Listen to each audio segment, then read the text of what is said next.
Welcome everybody. We're talking about reactions of alkyl halides. Alkyl halides are a very reactive group of compounds, especially the alkyl chloride, bromides, and iodides. We saw a treatment of them with really nice nucleophiles, and we talked about bimolecular reactions, SN2. Well, what if you don't have a good nucleophile? What then? Is it going to do anything or is it not going to do anything? Let's look at that. This video is going to explore what are the possibilities for an alkyl halide in a weak nucleophile, weak base environment. And when we say weak nucleophile, it's really very weak. It's kind like water. Okay, you wouldn't think water is a nucleophile, but it's got lone pairs. So it's a Lewis base. And so it can get the job done if the conditions are right. That's what we're going to look at in this video. All right, let's go. Unimolecular substitution of alkyl halides. So we are going to talk about substitution, nucleophilic. That means the incoming group is a nucleophile, which means it's got extra electrons, either an anion or lots of lone pairs, and it's one unimolecular. All right. So let's take a alkyl halide. An alkyl halide, let's say, has got with three of these methyl groups, a T-butyl, and let's put a chloride, bromide, or iodide on there. And let's treat this with a weak nucleophile. Let's just do water. Water, methanol, these are the weak nucleophiles, alcohols and water. They're really weak. What happens? Do you get a nice kick in the back? Well, no chance for that because you know the backside's pretty much covered. So no backside attack. Well, there's no nucleophilic attack here. Can do front side, right? Because, you know, well, first of all, the orbitals aren't aligned, and second of all, you're going to have these lone pairs butting heads. What is it going to do? It's going to look at this polarized bond. Bromine's electronegative. This only happens with electronegative species. That's why alkyl halides are reactive. Delta minus, delta plus. Delta plus, well, the lone pairs here, their eyes light up. That's what they want. They want a electrophile, and that's the only electrophilic spot on that carbon. Sorry, on that molecule. So the nucleophile is going to come in, and it's going to try to dislodge it, but it can't. Nucleophile's neutral. It doesn't have three lone pairs, and it's not really muscular to go and wrestle it out. The backside's pretty much covered. No backside attack. So, well, what can they do? Are they just going to lie around looking at each other? Well, you can see this bond here is polarized. Bromine is always electronegative, which means this carbon is going to be electrophilic. It wants electrons, and where is it going to get it? It's going to get it from here. But it can't get it from here until this bromine leaves. So because of all of the stabilization of the ions that's possible with water, we saw that even in Gen Chem, you know, sodium chloride was very soluble in water because those ions can form ion dipole bonding with water or protic solvents, and that releases a lot of energy, and so then they ionize. Well, this is really nothing like sodium chloride. However, this bond can actually go over here and leave as a bromide, and bromine's electronegative. It can handle that electron pair, and the remainder of the molecule is just going to be then a third butyl with a positive charge. Now, why does this happen? Because the solvation energy by this protic solvent, they have good hydrogen bonding and they have a nice lone pair. The solvation energy that you have is going to make this entire transition state stable. And that's the only reason it can happen.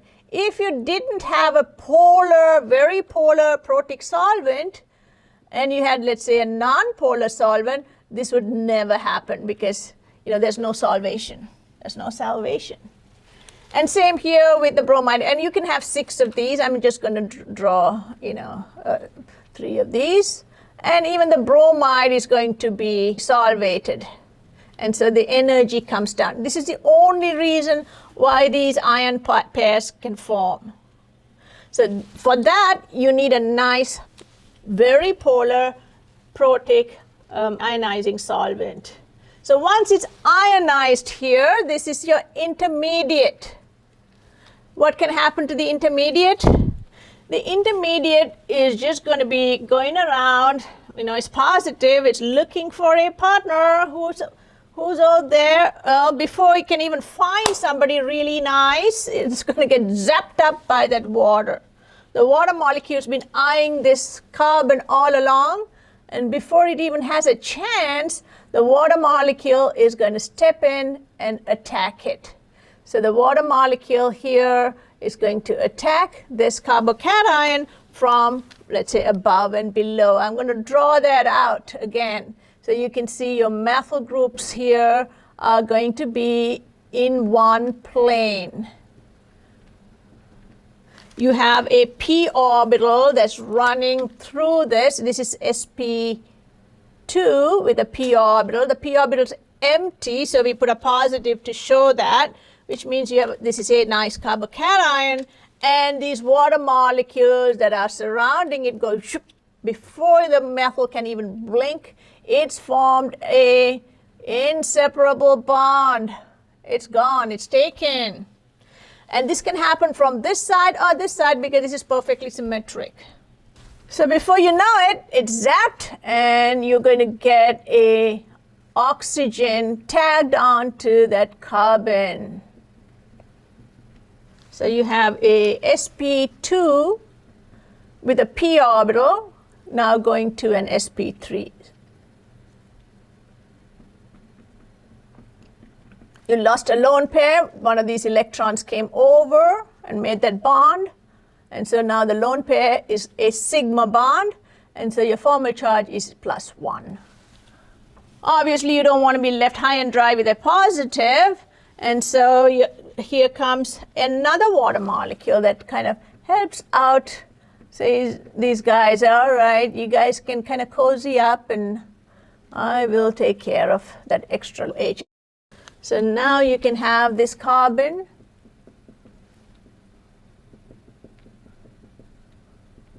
with a OH. And remember, this OH can form from both sides. In this case, it really doesn't matter because it's achiral. So that's pretty much, in a nutshell, what an SN1 reaction is. Why do we call it an SN1? Well, you know that bond breaking is like the hardest thing to do, especially on a neutral molecule. So this is going to be very high energy, and that is your slow step. You know your rate's always determined by that model neck. So that's the slower step. This is going to be fast, just zapping up that positive before the third butyl cation can look around and find somebody nice. The water's already zapped it. It happens real quick. And before it can blink, it's already taken. And then even a deprotonation from a positive oxygen is going to be really fast because it wants to go to the neutral. So this is really the bottleneck here. And therefore, in the slow step, this ionization is the only thing happening. It's going to do it all by itself. Of course, there's oxygens in the background, but as far as a reaction is concerned, it's got to ionize on its own. So this heart-wrenching process has to be done by itself, and so therefore this is going to be the rate-determining step. Let's look at the rate expression. This is the rate-determining step. So your starting materials for that would determine the concentration of your starting materials for that step would determine the rate or influence the rate. So rate is going to be K, and it's going to be Rx. And experimentally, when they double this, this has doubled, this is triple, this is tripled. So they know that it is first order. So for the overall order, since there's only one, is 1. And that's the one that you see on your SN1. It means it's unimolecular, just one single molecule wrenching out its heart. And this bromide says, I've had it with this crowded T-butyl, I need some space, and gets out. And so now this T-butyl cation is going to be an intermediate, and it can be isolated. There are some intermediates that they've actually isolated and even have an X-ray structure of it. So this is a step. It's not a transition state. Then you have another step attacking and another step deprotonating. So you can see this is multi-step.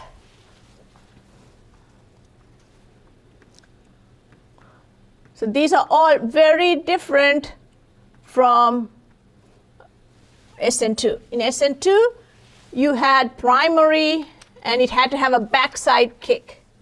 Rate was proportional to the alkyl halide plus a good nucleophile that kicks it out. It's typically one step concerted. This is multi-step. And so you have carbocation intermediate. Why is that important? Since this is the guy that's going to determine the energy of the reaction, the lower in energy here would mean lower in the activation energy. So therefore, you're going to have to find a carbocation that's really very stable, because that's really key to this reaction. First of all, having a good leaving group, and two, having a stable carbocation, because both of those are what's in the rate expression. You don't have any nucleophiles here, which is why you can see there's no nucleophiles here. Nucleophile strength doesn't really affect this, because even if you have an excellent nucleophile, you can't get in here to kick it in the back. And then the nucleophile attack happens after the carbocation is formed. So it really, there's no story for the nucleophile. So therefore, we have to find out what is the most stable carbocation possible. And typically, if you have carbocations, tertiary is better. Resonance stabilized tertiary would actually be the best, because you can also have tertiary and resonance. And that is going to be better than non-resonance stabilized tertiary here. So in this case, the tertiary here is going to have 3 sigma bonds donating electron density into this. That's called inductive donation. Okay, you can only do that if you have carbons. You don't really do that with hydrogens. Hydrogens like a 1s, what can you give? It's already just holding on, very tenuously. So therefore, if you have carbon-carbon bonds, then those can actually push in those electron density along the sigma bond to mitigate that positive charge, so it's not feeling that heartache as much with the bromide, quitting. All right. So therefore, you want to have tertiary more than secondary. If you have a secondary, you'll have a hydrogen here. If you have a primary, you'll have 2 hydrogens here. Hydrogens can do nothing to this guy. So tertiary is better, and then that's better than secondary. Primary usually doesn't even form, so I'm not even going to put a primary here, because that's really not what we do in SN1. Secondary is also good, as we will see, if it's next to a tertiary, so you can do rearrangements. If it is just plain old secondary, it's going to be extremely slow. So tertiary or resonance stabilized benzyl or allyl cations, those are really good. And then tertiary is really very good. Okay, so this, so that's very unique for SN1. In SN2, we didn't have any kind of ionization. We tried to prevent the ionization by using aprotic solvents. Here, we're trying to promote the ionization using protic solvents. Another very important thing that helps out with the stability of that carbocation is going to be, in addition to the sigma bonds donating in, and that's called inductive effect. Here's also a very important, almost I would say equally important effect, and that's hyperconjugation. If you have an empty p orbital and you're lonely and longing for someone to come fill it up, the hyperconjugation can also help. These sigma bonds are filled, and they can donate electron density when they're parallel to that p orbital. So that's hyperconjugation. So hyperconjugation is really important. You can do this with CH or even CC. CC is even really better. Over here, you're going to have plus inductive effect. So you are going to have 1, hyperconjugation, and 2, inductive effect, inductive donation. And I would put that as plus IE because it's donating. You can also withdraw, that would be minus IE. So inductive donation, and that is this, number 2. So 2 things, hyperconjugation, inductive donation, make tertiary a lot better. If you can also add to this resonance, where you're just, moving these electrons really and putting them on the positive, that's also going to mitigate that positive charge major time. So all of these, the internal stabilization of the molecule is really important, as well as the external stabilization by the solvent. All of this is just to get that alkyl halide to ionize. Let's look at another very important thing that happens during a ionization here. Let's look at this molecule. Let's look at this reaction with models, just to get a physical sense of what's going on. It's just a model. So here's a tertiary carbon with an alkyl halide. Let's look at this reaction with some models. So let's say this is our leaving group. We got 3 different R groups here. This is tertiary. And if it's by itself, it'll be floating around in the bottle. No interference. The minute you leave the bottle open, or somebody accidentally dumps some protic solvent like water or methanol, those solvents are going to be surrounding this. Now, this is your polar bond, and this is going to be your electrophilic center, and this is going to be your negatively charged leaving group with a delta negative. So it's polarized. Because you have a positive, the lone pairs here gets excited, and they try to kind of rattle this bond to try to get into that positive. Well, over time, it'll rattle it to an extent that this just cannot handle it anymore. I'm leaving. And you get a carbocation and your halide literally torn apart.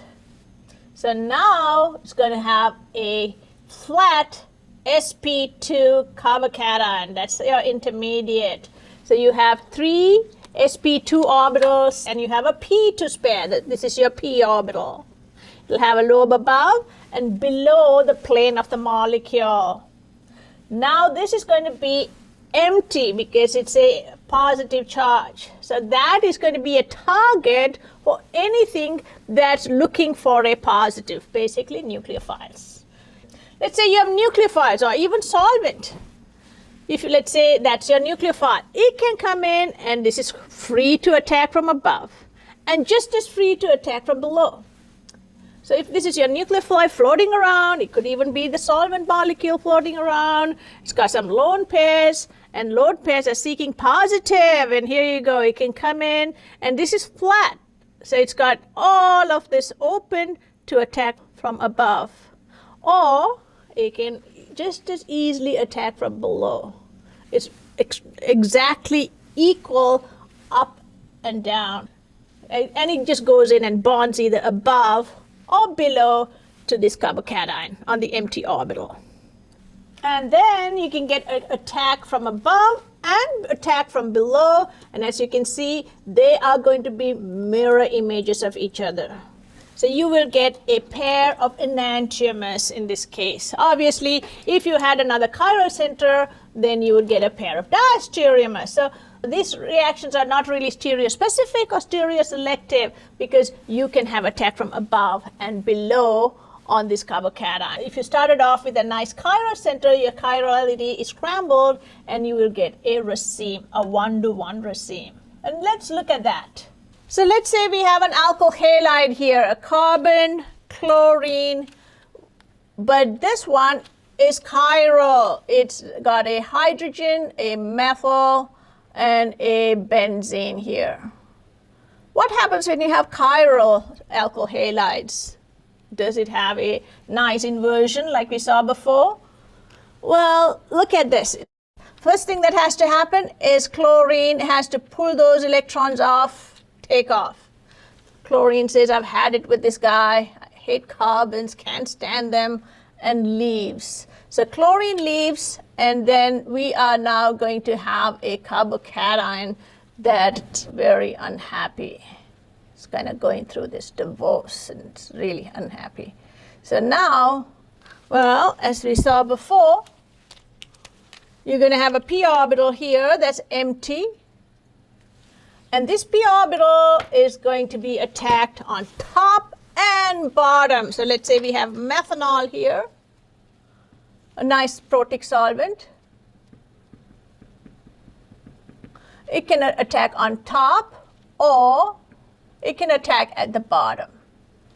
Well, this guy again is going to be kind of unhappy. Methanol comes in, stabilizes it by solvation.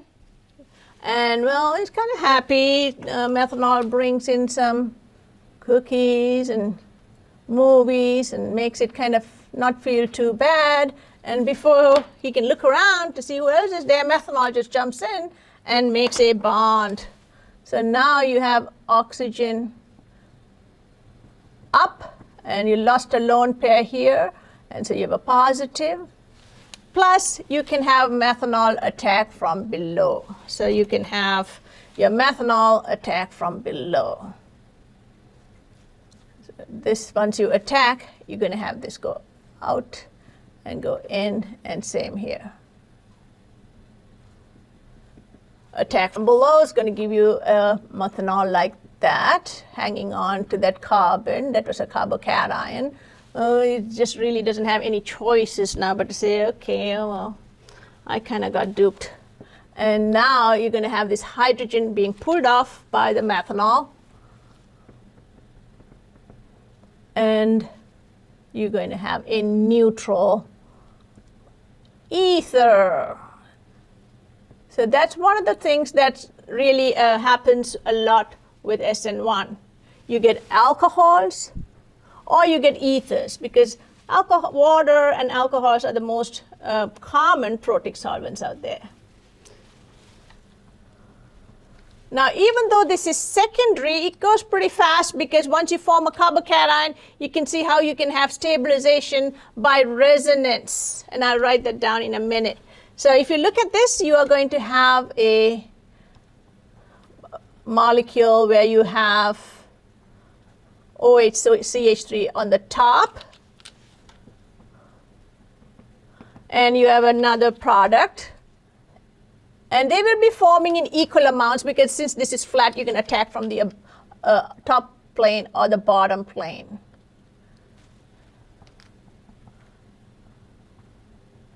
So now, what do you think is the relationship between these two molecules? It's pretty obvious, isn't it? If you put a mirror here, it's going to give you a reflection right here. So these are enantiomers. So this is very different from what we saw in SN2. In SN2, we had an R, it went to an S. Or if you had an S, it went to an R. Here, you would have a S, R, going to an R and S. So that's a plus minus raceme. It's going to be a 1-to-1, exactly, just because this is flat and you have equal opportunity. In an SN2, the nucleophile attacking from the backside is always, the major product. So that's really different between this and an SN2. So as I said before, when you have resonance, it really stabilizes it. Let me write down some resonance structures here to show you why. If you have a positive here, your pi bonds here can step out and stabilize that like that. So now you have your positive charge on here, where you took off those electrons. Then you can have the positive charge being attacked by the neighboring pi bond. And so now it looks like your positive is traveling, but positive, remember, is nothing but an empty hole. Can't go anywhere. It's these electrons that are running around. And again, we have an empty orbital, and these electrons zap that up, and you can have resonance stabilization. So that is one reason why, even if you had two hydrogens here and it was a primary, it would still react.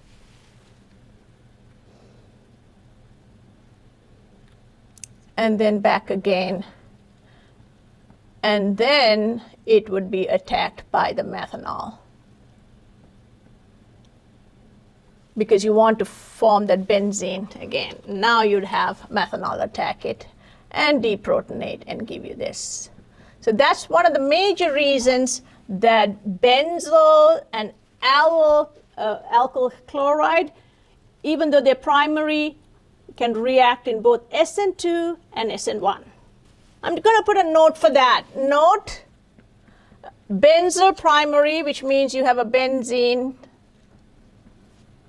and a leaving group like any halide, X, and allyl, which is again a chloride, bromide, or iodide, some leaving group on OTS. These two can do SN1 and SN2.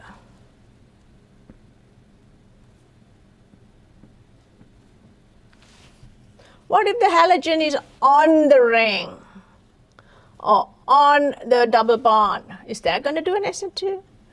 Well, if you have all these p orbitals here and you have a halogen sitting right on it, like this, you can't really access that backside. It's sp2 and it's got pi orbitals over there. And vinyl cations and phenyl cations are really, really, really unstable. They're very unhappy. So these are not going to do no SN1 or SN2 or any type of E1 or E2, because you cannot do a backside attack or ionize, or there's not really no beta hydrogens that are sp3 to pull out, so you can't do anything with those. Those are very, very stable, fine.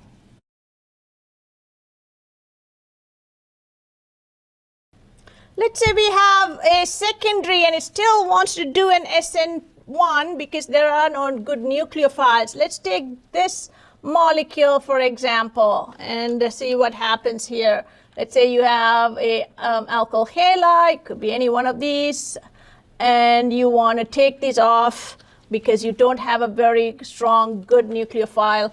All you have is some wimpy water. There's really nothing you can do to push that out or to do an E2 or an SN2. So it's just waiting in there. And at some point, because this is so polar, the oxygens kind of get a little bit excited about bonding to that positive carbon. It's got all these rich relatives donating electron density and hyperconjugation. Oh, that sounds pretty hot. So it waits around and tries to get in here and ionize it. So then but then it really can do a backside attack. So it's not in the rate expression. It can only stabilize it. So now you have a positive here and an iodide minus, and all of these are being stabilized by water. And I'm just only going to draw like 3 of these. This is your intermediate, and here's your intermediate. It's a good idea to put a square parenthesis around the intermediate. And here you can see you have all these water. You can have up to 6 of these, maybe even more if you have a huge ion. And now these can come in and stabilize. But it's still unhappy because it's secondary. Well, it looks around, and before anything happens, as soon as this forms, you can have a hydrogen from next door walk over and say, knock, knock, can I get in here? Looks like you have a vacancy. Why would it do that? Because look what happens when it leaves. It is going to have a very nice home here. It's tertiary. And tertiary has got all this inductive effect and hyperconjugation. It's in heaven. It loves it. So now again, you have, wherever you have positive charge, you will have solvation. And this solvation is the only way to salvation for this molecule. It's going to have to get those electrons from that oxygen. So oxygen electrons go in before it can find somebody else.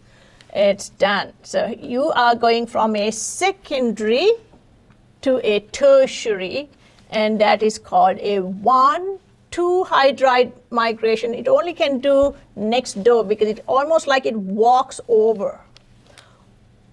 1,2 hydride shift. At some point, this hydrogen is being held by this carbon and this carbon. Nothing like this can happen in an SN2. So rearrangements are unique to SN1, not SN2. Now you attack with that oxygen and you are going to get a water or OH here, OH2 initially, which then gets deprotonated by other water molecule. So the water molecule here is unhappy. It's also an intermediate because it's charged. And so now another water molecule comes in and goes, you guys kind of cozy up and do your thing, and I'll make sure this other hydrogen is not in the way. So now you are going to have an OH here. Alcohols. Again, if you start with water, you'll get alcohol. If you start with alcohols, you get ether. Now, if you have other nucleophiles in protic, they can attack too. If you have, let's say, HBr in water, you can have a bromide attack. So acids also would react in SN1. So you can get this, and this is achiral, so whether you get it up or down, it really doesn't matter. You're going to have an alcohol that is tertiary. So tertiary alcohol is one of the reasons we do SN1. SN1 is typically something that we don't really do when we want a specific product. SN1 is more or less a byproduct. All right. So let's look at what else could happen here. So we have a tertiary carbocation here.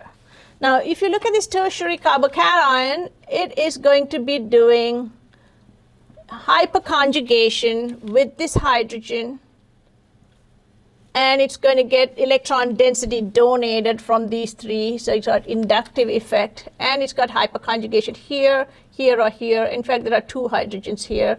And one of them, whenever it gets parallel to that, they're going to donate electron density. While they're donating electron density, the positive charge kind of gets ideas and just drags it over here once and for all.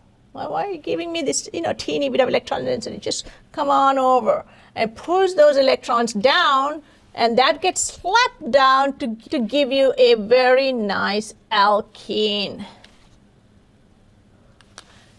It always forms the alkene where it has more substituents or side chains, more substituted alkenes, always. It's called the Zaitsev product. So here you're getting an elimination. You got your iodide out, you got your hydrogen out, and so that is elimination. Now this doesn't happen on its own. It is going to require the assistance of water. So water comes in, pulls off that hydrogen, and those electrons get slammed bam on that sigma bond. And so now you also have an H3O plus. That might go off with your iodide.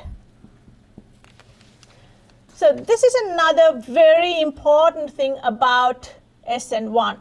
You will always have a E1 side product, whether you like it or not, which is why we don't really like it. Okay, we don't like side products. We don't want to spend all our days on the lab bench, getting each one of these molecules distilled and chromatographed. I mean, it takes your entire life. So you're going to spend, half your lifetime doing that. So we don't really do SN1 if we can help it. So this is an elimination, and again, this is your slow rate determining step. And there's only one molecule involved, so this is an E1 side product formed with SN1. SN1 is typically the major product. For example, this might be about 80% and this might be about 20% about. If you want to get more E1, you raise the temperature. And so then it kind of goes in and gets more E1. Why is that? Let's look at an energy diagram to see why that is. So let's draw an energy diagram for this. This one is going to ionize, and that's your slow step. What does that mean in terms of energy? That's your biggest energy spike throughout the entire reaction because it really has to wrench them apart. Okay, you got lawyers in the process. It's going to cost a lot of money. It's going to take a lot of time. All right, so you have a big jump there, and you're going to get your carbocation. Then it rearranges. Even the rearrangement doesn't take as much energy. So for the first step here, you're going to have a very high energy for this reaction. I'm just drawing it for this, but it's really similar to any other SN1 that would happen with a rearrangement. And then you would get your secondary carbocation. It's not that great. And it's still high in energy. However, if you do a rearrangement, then you're going to get a more stable carbocation, which is lower in energy. Then you can attack with your water. And so then that's another step here. Your water is going to go on the tertiary. And it's still not neutral, it's still protonated. And then now, so you're going to deprotonate that, and you can go all the way to your product, which is an alcohol. So everything happens from this intermediate here. Now, instead of going to alcohol, you could also do an alternate pathway, which is your E1 here. So you're going to go to this and do E1. So you're going to go from here. After you rearrange, you're going to go all the way, taking that hydrogen off and giving you an alkene. The alkene is typically lower in energy, but it's a little harder to form, and so your activation energy is a little higher. This is where temperature comes into play. If you heat up this mixture, right, really boil it up, the alcohol then can ionize back to the intermediate, and the intermediate at higher temperature can form this alkene. Now the alkene is lower in energy, and it has a higher activation energy barrier to go over here. So this would go over first before this would. Therefore, over time, if you keep increasing the energy, this is your kinetic product. It forms fast, but it's not the most stable, so it goes back here, and then it comes back to your thermodynamic product. This is more stable. So this is kind of a thermodynamic sink. Over time, you can increase the temperature, and it's going to increase the amount of E1. All right, which means it's going to decrease the amount of SN1. But if you do it at low temperature, it's going to give you mostly the kinetic product and stay here. So what is the rate determining step here? The rate determining step is the very first one. Your activation energy for this step is the one that's really going to determine if this reaction be achievable or not. And this depends on the starting material and starting material alone.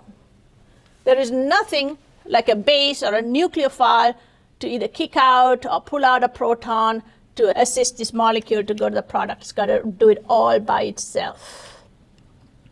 Then things can happen to it: rearrangement, nucleophilic attack, deprotonation, or beta hydrogen elimination. Why beta? Because this is your active center alpha. Next to that is beta. So it has to be a beta hydrogen elimination for E1. So E1 side product is always formed with SN1. Okay. So these are some really very important things about nucleophilic substitution, unimolecular SN1 reactions. All right. Now that we've drawn this complicated energy diagram or profile for this molecule, why don't you turn off the computer and try to draw an energy diagram for this reaction, which is a lot simpler because we're not doing a rearrangement there. See you in a bit.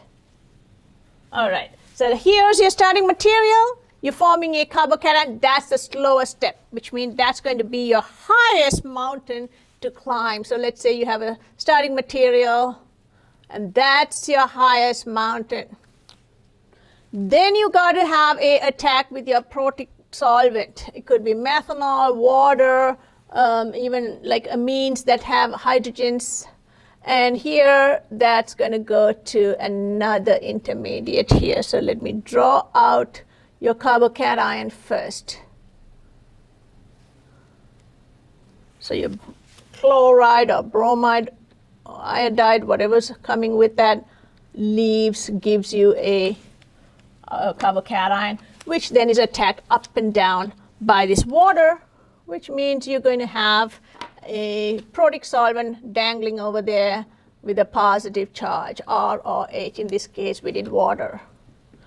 Then we can take this and pull off that hydrogen, and that's a very easy thing to do because the oxygen's positive, and you know oxygen's also electronegative. It's going to pull off those electrons in no time, and that is going to have a nice product over here.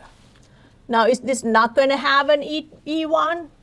It would. I didn't talk about it at that time, but the E1 product would be just a positive charge pulling those beta hydrogen electrons over and making an alkene. So you would always have a side product, and the alkene here would be a double bond right on the positive charge with the neighboring hydrogen.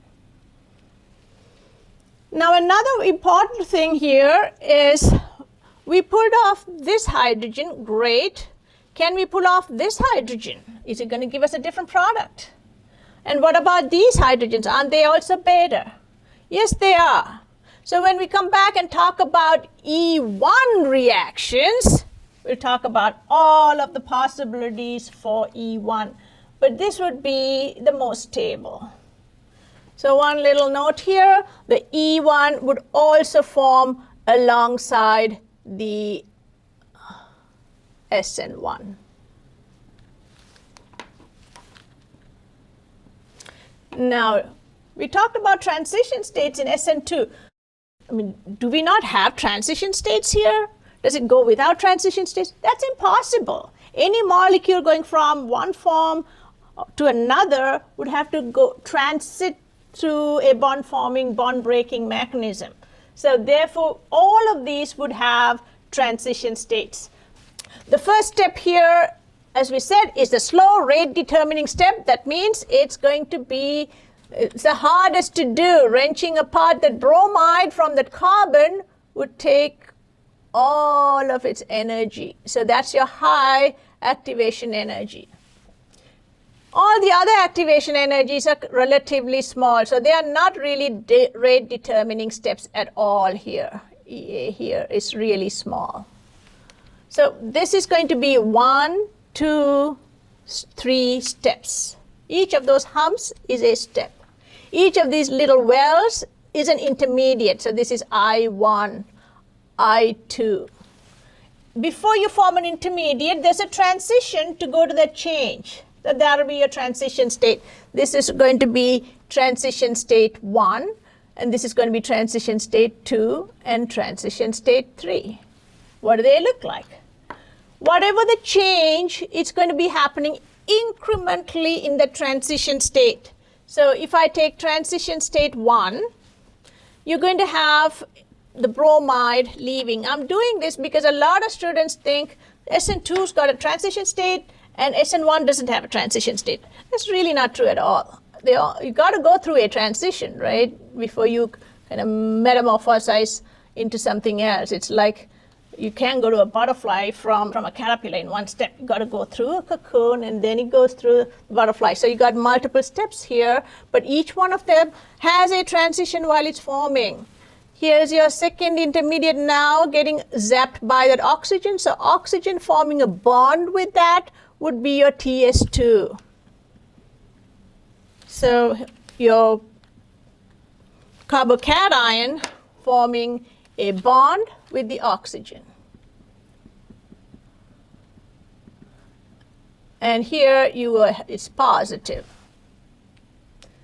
And the bromide is going to be your counter ion here. Well, what about transition state 3? Well, look what change happened. You had 2 hydrogens here. Now you have 1 hydrogen, which means 1 hydrogen left. Did it leave on its own? Not really. It had some assistance. So therefore, show that assistance. So you have here a transition state where you have the oxygen. So we'll take this intermediate and we're going to remove a leg, remove the hydrogen, and that hydrogen would go with an oxygen lone pair.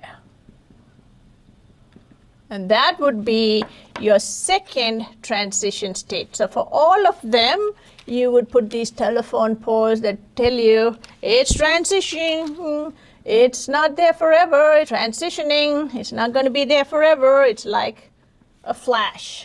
And it goes to the next one. So yes, SN1 and even E1, where you have a dotted line here, and a dotted line here. They all have got transition states. Anytime you have an intermediate from another starting material, it has to transition to the intermediate, so you'll have a transition state. Another thing that you can see is I have a lot of charts here. What are they telling us? Let's look at that. We said that the rate determining step is the first one. What's in the rate determining step that really affects the reaction? Concentration of your starting reagent. 2 variables here, R and X. Let's look at that. R is just the alkyl part. How does that affect the SN1? Look at this data. So they've taken an alkyl halide, treated it with water, heated it up, kind of lightly warmed it up to 50 degrees to exchange these nucleophiles. So it's a nucleophile swap, which is why we call it substitution, right? They're the swap mate. They're exchanging those electrons. Now, if your R is a methyl, it's really, really slow. Okay, do you want to come 3 days in a row to see if your reaction went? Absolutely not. So you're not really going to do an SN1 with methyl. How about primary? Ethyl bromide. Some. Okay, so they set that whatever that rate is to 1. And they divided all the other rates by the rate of this. So it's a relative rate. Rate of alkyl halide over rate of the ethyl bromide. So all of the rates that we're going to talk about are relative rates. Compared to ethyl bromide, how much faster or slower is it? So if this is 1, this is kind of negligible. Here's another primary, but it's going somewhat, 12. Look at this tertiary, huge jump, 1.2 million times faster than a primary. 1.2 million. I mean, that's just incredible. That 2 extra carbons can hike up that rate to like million times more or more. And so these little small teeny things that we're talking about, hyperconjugation, inductive effect, that's how powerful they are. So it's a force to contend with, inductive effect and hyperconjugation. You're thinking it's these dinky hydrogens and carbons, but they literally decide who goes and who doesn't. All right, so especially the energy here, the activation energy here is affected by this. Anything that brings down that activation energy will speed it up. Okay, big time. So why is this primary so much faster than this? Not, well, 12 times faster, not like millions, but 12 times faster. Any guesses on that? Hit the pause button and think about it. All right, when you come back, you can see you have a hydrogen here. And if you take this off, the hydrogen can migrate over to give you a tertiary. So this has got a potential to do 1,2 hydride shift. It's only 12, so it's really not very significant because this is primary. Now, if it's secondary, it might be more significant. But unfortunately, I don't have data for that. So that's one. The second thing in here is X. X is the leaving group, and we already talked about leaving group ability. The pKa of the conjugate acid of the leaving group decides who's a good leaving group and who's not. Just the pKa. You don't have to look at anything else. Steric, maybe a little bit of steric affects it, but really it's pKa's, okay? So here you can see if your pKa is low, that means your conjugate base is stable. And all of these are really good leaving groups. Up to about maybe even A1, pKa, it's a good leaving group, 0.51. Those are excellent leaving groups, mesylates, tosylates, and so on. But after that, leaving group ability goes down. And then once you hit pKa 11, it's never going to leave after that. Never. Okay? Unless you protonate it and pull it out as an acid. Okay?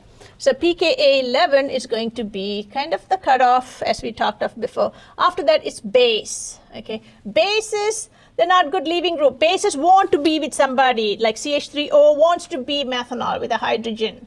Whereas I- is happy by itself. It's a good leaving group. I- doesn't need to hold on to a hydrogen to be happy. It's happy by itself. That's the difference between a good leaving group and a base. These are bad leaving groups. These are good leaving groups. Better the leaving group, faster the reaction. As you can see, it's right in that rate expression. Can't ignore that. What else? Well, this is the main guy here. This is a high energy guy. If you can lower the energy here, you can lower the energy here, right?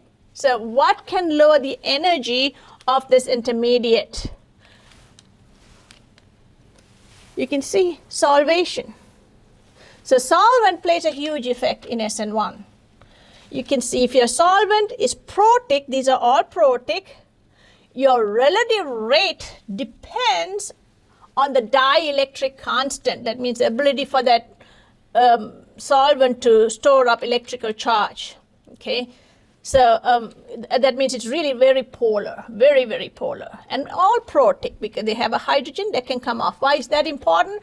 Because you can see once it attacks, you have to deprotonate it for it to become stable and neutral. It's important that you have that hydrogen on that nucleophile. Otherwise, it's going to be stuck forever in that protonated form. Let's say you have two methyl groups here or two methyl groups here.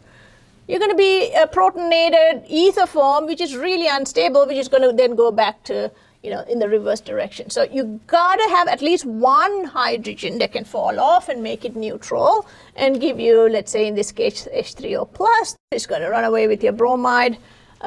So therefore, for SN1 reactions, you got to have the disposable proton on your nucleophile. This is a weak nucleophile. In the case of an E1, this is your weak base.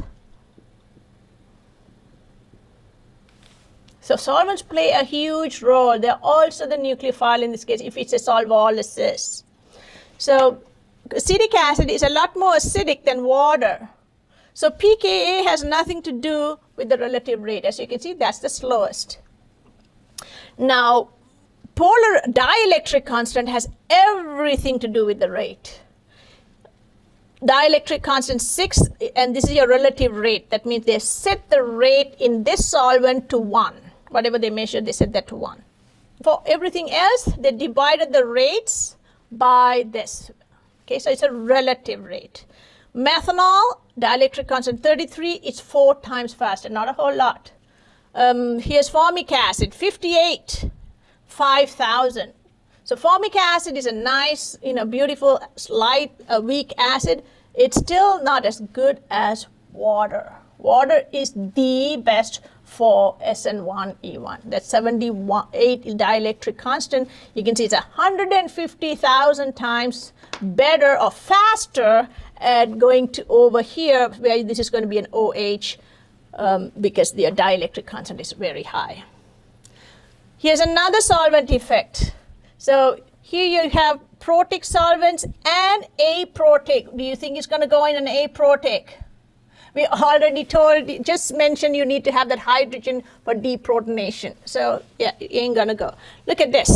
So here's your solvent. As I said, dielectric constant is the key factor to see which is going to be faster. Water, 78 dielectric constant is the highest, has the highest relative rate. They have set ethanol to 1 and divided all the other rates by the rate of ethanol. So that's why it's a relative rate. When your dielectric constant goes down, your rate goes down. And so here your ethanol is 1. This is a very polar solvent, acetone. However, it's not protic, and your dielectric constant is low, and the relative rate of, in this case, sorry, here's your solvent. So in this case, you're just measuring the ability for that acetone to attack the carbocation. That's very low, and same with ether. So these are really bad for SN1. Aprotic is not really good at all. So here's where we draw the line. Aprotic is a no-no for SN1. Protic is good.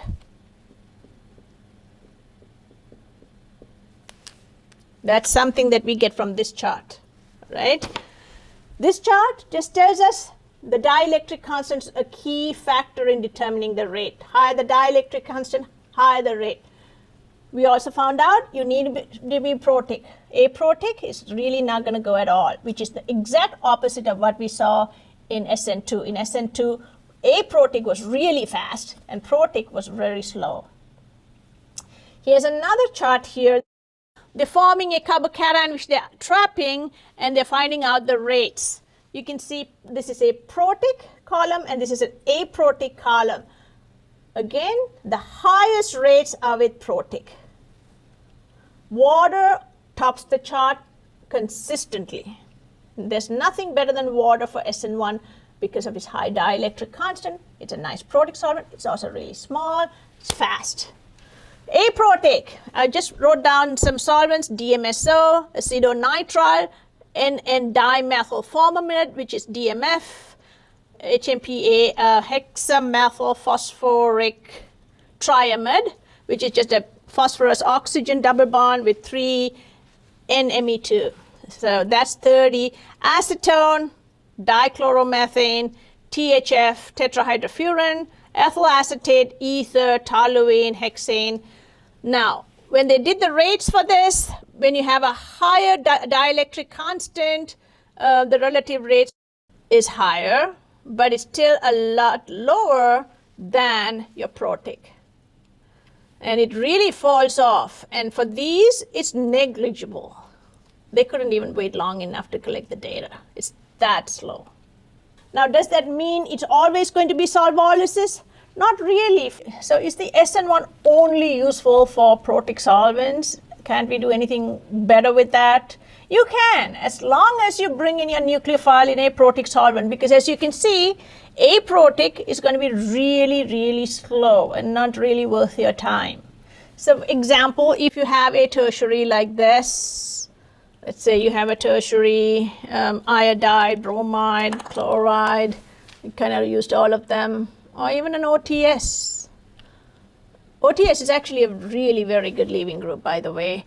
Since we're talking about alkyl halides here, let's say I have a bromide, and bromide, well, it's itching to leave, and bromide's huge, carbon small, so they didn't really have a good overlap to start with, not really a good understanding here and sharing. So therefore, it's going to be revving to go. If you put in a salt, let's say a sodium NaSH or NaCl or some salt, well, the salt is going to go right to the bottom in this organic solvent. So you need a protic environment, and sodium chloride usually is soluble in water.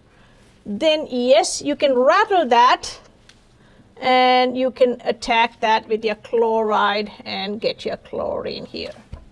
You could also have SN1 reaction in acids. For example, you can have, let's say, HCl, or let's take another nucleophile, HCN, let's say. It's slightly acidic, and that can ionize this bond too. And you can have a carbocation that is just then going to be attacked by the cyanide up and down, and you would get a CN bond here for your SN1. That would be your major.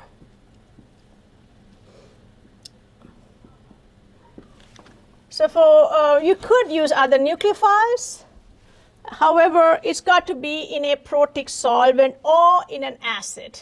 Then you can do your SN1. If you bring your nucleophile in aprotic, ain't gonna work. You got to have a protic solvent or an acid environment to rattle that bond, ionize it, and then give you tertiary carbocation here, or if you have secondary, you'd have migration. But tertiary would be a lot faster, as you saw here. So we usually use SN1 reactions for tertiary. Right? So yeah, you can have other nucleophiles other than just your solvents, protic solvents. All right, that's a lot of stuff to take in, guys. So make sure you practice drawing these out, drawing out mechanisms. And if you have any questions, don't hesitate to ask me. All right, talk to you soon. Bye.